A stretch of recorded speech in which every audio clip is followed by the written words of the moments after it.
I had an interesting conversation with a friend this Purim last Friday, and he was claiming that there is a major role, as he thinks, in miracles, the major role that they play in contemporary Orthodox Judaism, the thought, the impressions that people have.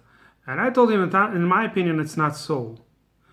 And one of the reasons I said so is, let's imagine you make a list of 10 most famous rabbis of, let's say, the last 50 years. So I just gave a few different rabbis from Sephardic, Ashkenazic, Hasidic background, and all of them, the ones that I mentioned, all of them, in fact, were either specialists in Jewish law, in halakha, or they were specialists in sometimes learning the Talmud. It's not exactly the same thing, by the way. You might think that halakha and learning the Talmud is the same thing. Certainly, all rabbis and every Orthodox Jew generally learns both, but there are specialists in both. There are poskim, who are deciders of contemporary halakha, a lot of new questions that arise in medical ethics and all kinds of various issues. Electricity on Shabbat, for instance, that would be in the domain of halakha. And of course, the proofs they use are Talmudic proofs, but they're collecting and comparing things, and they're arbiters, poskim of halakha. And then there are people who are specifically good at teaching the Talmud, giving a shiur, what's called. These are Rosh Yeshivot, the people who usually teach in the yeshiva or in kollel. So that's the groups that are most well known as great leaders of the Jewish people. And both, of course, do not claim to make any miracles, or there aren't that many stories about them. Some of them, there are certain stories, hard to verify whether they could or couldn't perform anything that would be considered miraculous. But at any rate, they're certainly not known. The main reason that they're considered great and the reason they're quoted is certainly not miracle work. And in fact, a lot of them, the reason they're famous is because of the books. There could be a lot of other Jews. In fact, there is such a concept of hidden tzaddikim, the righteous people who are not known, and maybe they perform certain things that could be considered miraculous, but at least we wouldn't know much about them. And once a person doesn't write books, unless this person has a lot of students, then through the students this person may become known. But in most cases, we're called the people of the book. The Jewish people, we usually learn from books, and therefore those who wrote books became more famous. Now, we're not comparing again what these people are in the eyes of Hashem. I'm only saying what their influence is on the Jewish people, and that's usually through books or lectures. Today, of course, there could be audio lectures and video lectures. So almost all of these people were not particularly known for any kind of miracles. Now, he told me, what about Baba Sali? This is a well-known sage from Morocco originally, a very important family. Abu Hatzera is their last name. Rabbi Israel Abu Hatzera, known as Baba Sali. So he was known to be a kind of miracle worker of sorts. And then, of course, in Lubavitch, there is the Lubavitch Rebbe. So I was like thinking, wow, I didn't even think about those two. Certainly, I should have thought about them. But I guess if you ask, again, an average Jew, Orthodox Jew in a synagogue, you come into to a random synagogue, whether it's Hasidic or non-Hasidic or maybe a Sephardic synagogue, I would say that most of them will not mention within the people who are the most influential in Judaism. They're not going to mention Baba Sali all of a sudden, even though he was a great man in a certain sense. I don't know if he wrote any books, but much more likely you'll hear names like Rav Auerbach in terms of halakha, let's say in Israel, or in America maybe Rav Yaakov Kamenetsky, Rav Moshe Feinstein. Among Sephardim, you'd hear Rav Vadia Yosef, Rav Ben-Zion Abba Shaul, and many other, great names of great sages. Rav Shmuel Wozner, the author of Shevet HaLevi, the author of Minchat Yitzchak, all kinds of great rabbis who were very great sages, but none of them claimed or were known to perform any kind of miracles. So in my opinion, miracles are not so major. But the point is that what do you call a miracle altogether? It's a lot of times it's a question of perception. I'll tell you an interesting halakha. There's actually a law in Shulchan Aruch. He discusses there are two types of special blessings when a person was saved from some kind of danger. One is a brocha that's performed just one time. Let's say a person crossed the sea and survived, or was very sick and became better. This brocha, this blessing, is called blessing of Hagomel. He comes during Torah reading in the synagogue, usually is done during Torah reading in the synagogue. It doesn't have to be done in the synagogue and during Torah reading. Some women, for instance, after giving birth, sometimes maybe 10 men gather to make a minyan, and she makes a brocha then. But whatever the case may be, they say a brocha that thank you, Hashem, for being kind even to those who don't deserve. Hagomeli chayvim tovot, that Hashem is often kind to us even more than we deserve. And everybody answers, may He always save you from things. May He always do good for you, just like He did this time. So that's one bracha, and that's made just one time after a person is saved from danger. A different blessing is said when a miracle happens to a person, a very rare blessing. And that blessing could be said many times. That is, when a person comes back to the place where a miracle was performed for him, or even his descendant, in certain cases, the blessing is made, that a miracle was made for me in this place. So the Shulchan Aruch brings that there are two opinions about this. Does it have to be a miracle that's outside of the normal so-called laws of nature, the way that Hashem created the world under certain laws that, in a way, nature hides Hashem, of course. We believe that, in fact, the gematria of the word nature, Teva, is the same as the name of one of the names of Hashem, Elohim. But in a certain sense, right, certain things we're accustomed to, and we call this the natural happenings. So, in a certain sense, if a person was saved from some danger, but through things that are easily explained as a reasonable possibility, let's say there was a great danger that a certain car would hit this person.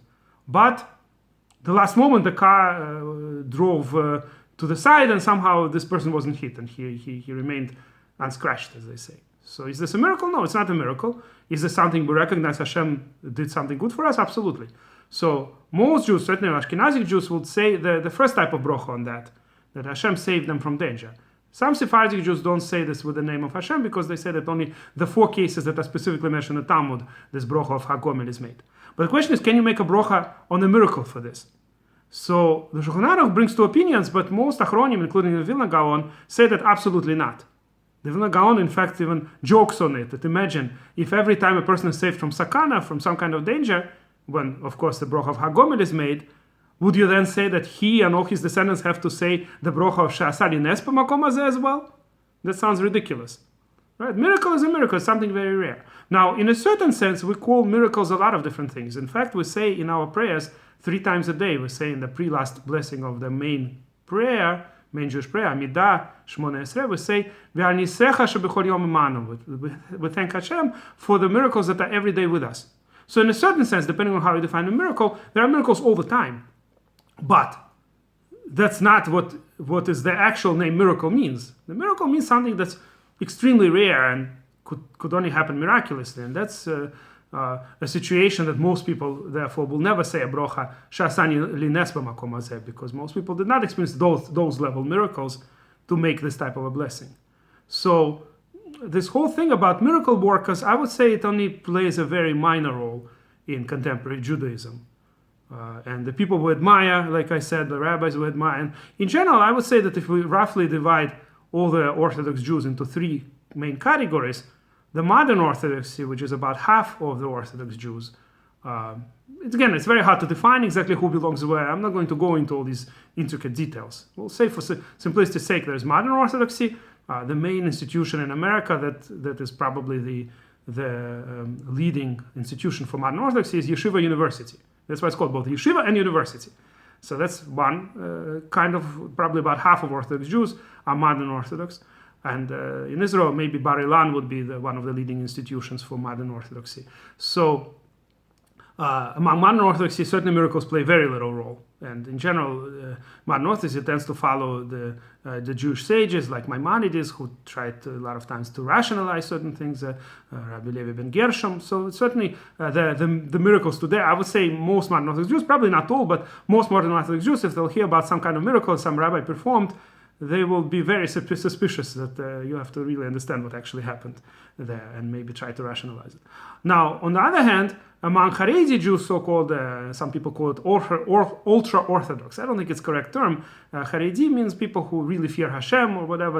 It's a word that comes from the prophet Yeshayahu, prophet Isaiah. But generally, the ultra-Orthodox Jews, as some people like to call Haredim, which I think is an incorrect term, whatever, the Haredi Jews, you would expect that miracles would play a greater role in Haredi Judaism. But like I said, if you ask them who they admire, who the greatest rabbis are, and many other questions, that seems to lead that miracles are not really that important. And I would imagine that among Hasidim it's a little bit more than among the non-Hasidim, but still, today, in today's day and age, I met in my life at least one rabbi who was known to supposedly made some miracles while he was still in Soviet Union. He was one of few rabbis that remained in the Soviet Union during the times of communists, Bolsheviks. So he lived a very, very long life in there, and then I met him in Muncie. I never met him in the Soviet Union. I was born in the Soviet Union, but I was a child. I don't know exactly which year he left the Soviet Union, but I don't know if I was even born then. But he later lived in Israel for some time and later lived here in Muncie in upstate New York. And that's when I met him. He was already a very old man and was very sick in a wheelchair. And barely in this world, but people still came to him for blessings. So he was supposed to, at least there was rumors that he can make miracles. And at least when he was in the Soviet Union, he performed certain things that were considered sort of miraculous. His name was it's not really a name; it's a title. Ribnitzer Rebbe, the Rebbe of Ribnitz. You could look him up. I'm sure there's some information on the web about him. So I met him personally.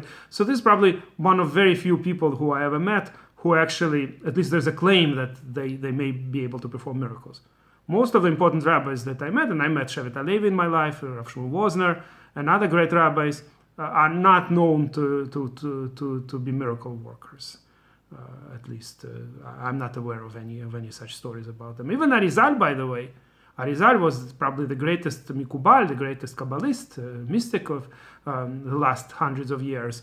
And still, most of the Kitvei Arizal are not dealing with any kind of performance of miracles of any sort. There are meditations, there are explanations according to Kabbalah of certain teachings of our sages, of certain verses in the Torah, but he's not dealing with practical miracles, generally speaking. So I'm just trying to say that, in my opinion, miracles, at least by most Orthodox Jews, miracles play in today's day and age a very minor role, if any. I don't think this is really important. After all, miracles couldn't.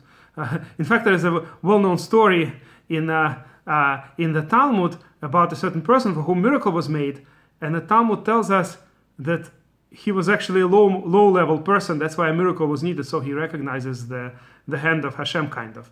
And Rabbi Chaim Mivolozhin used to say about this that, look, normally, if a great tzaddik, a miracle is made by him, they don't say that he's low level because of that.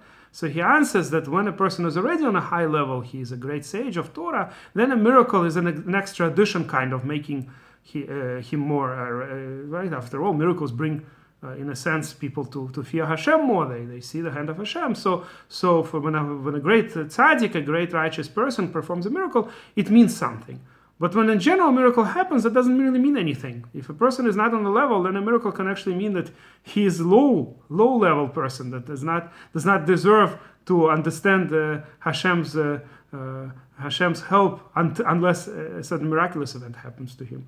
So therefore, miracles, there's an ambivalent attitude of our sages towards miracles, and in my opinion, miracles are not of great importance in Judaism. And if you like this video, please press like and please subscribe to our channel.